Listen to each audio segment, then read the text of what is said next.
And this is not exaggeration, it's a fact. China's boom is powered by debt. The Communist Party began chasing superpower status with a credit card.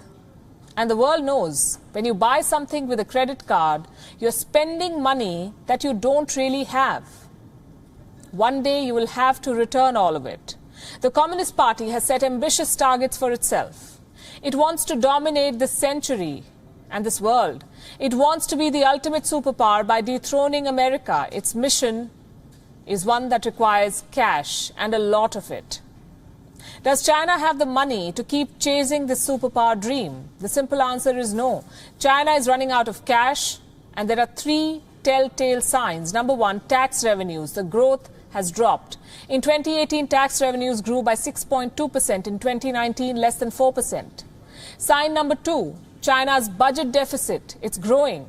It touched almost 5% last year, but the world knows these figures are fudged. The International Monetary Fund says the shortfall is not 5%, but at 11% for 2018. And finally, the clincher, the third sign, the Belt and Road. It's full of roadblocks. Even before the pandemic, this was an overambitious plan.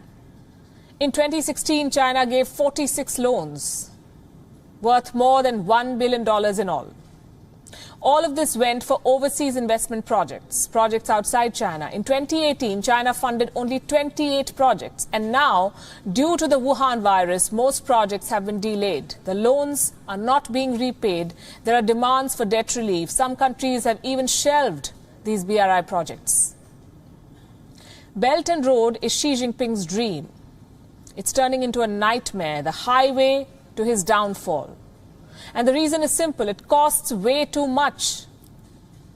Here's a report from 2017. It ran an estimate on the cost of the project. It said that China needed $5 trillion in the next 5 years to keep the BRI going.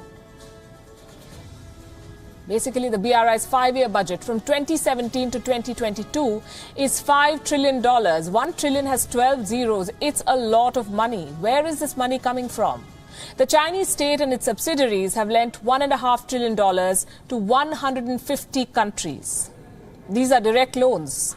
And these loans make China the biggest lender in the world, bigger than the World Bank, bigger than the IMF. So that's $1.5 trillion. What about the rest of the money? China-backed international institutions have pitched in. This includes China's Silk Road Infrastructure Fund, the Asian Infrastructure Investment Bank, and the New Development Bank that is based in Shanghai. According to numbers from 2017, their contribution is around $190 billion. Well, that still does not make a total of $5 trillion. Where is China getting the rest of the money from?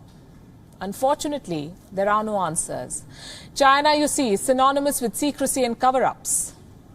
Now, all of this money is stuck. At home, China's banks are bleeding. Outside, China's cash is trapped in high-risk countries. The Organization for Economic Cooperation and Development, OECD, ranks countries based on their risk profile. Take a look at this chart. This is a list of 20 countries which have received the bulk of Chinese loans. Out of these 20 names, 17 are high risk. They have weak credit ratings. The risk of default is very high in these countries. Since the Belt and Road Initiative began, China has lent up to $350 billion to member countries. $350 billion. Almost half of them are high risk. China is getting a taste of its own medicine. It buried smaller countries under debt. Now it is at the risk of imploding because of the same debt.